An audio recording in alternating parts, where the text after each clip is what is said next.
Blackguard, way of the Askari. The Skewered Squirrel. Footsteps and the murmurs of voices could be heard approaching from outside. "He should be in here." The heavy wood door opened and Farai entered. An Askari Blackguard stomped in behind him, his gait more like that of a bear than a man. He wore the same blue uniform as his Askari brethren, and was a brown-skinned, middle-aged man with a bald head and neatly trimmed beard. His ears and nose were pierced with looped gold rings. Blue light vanished from his brown eyes into a smoky haze as he entered. He had used a revealing spell. "More!" Amadi demanded, holding out his bowl to Abeni. Abeni grabbed the empty bowl to gather more stew. She waved at Farai and Kasim as they walked in, a warm smile spreading across her face. "Hello, Farai, Kasim." Farai waved at Abeni, but Kasim walked right up to Amadi and leaned in close to inspect him. Amadi said nothing but pulled his face lower as he sat silently, staring down at the table. Abeni returned with another bowl of stew, but Kasim signaled her to stop. "It looks like your caravan was attacked by an outcast blackguard," Kasim said. "How'd you survive?"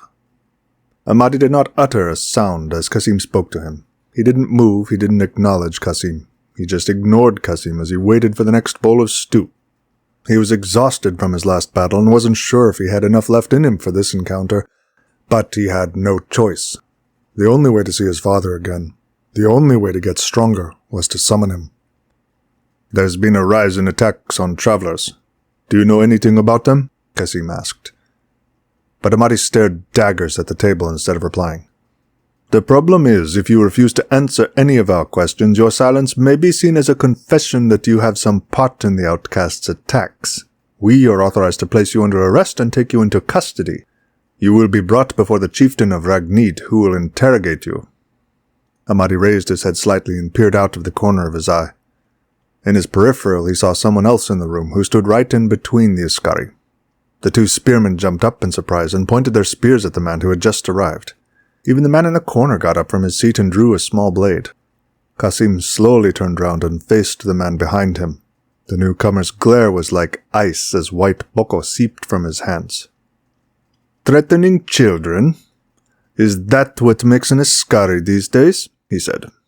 A black, disheveled mop of hair sat on his head, matted and wild, like a bird's nest filled with twigs and thorns.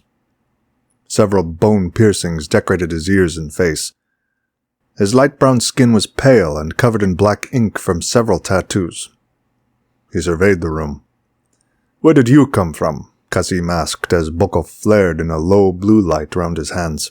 "Oh, I've been here the whole time. I heard you threaten my son, Askari. Let me confess.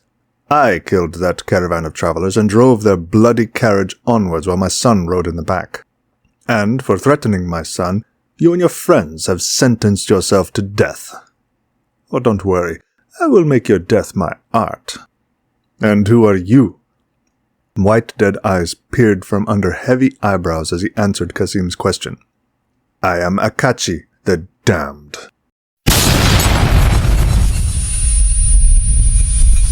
Blackguard, way of the Askari.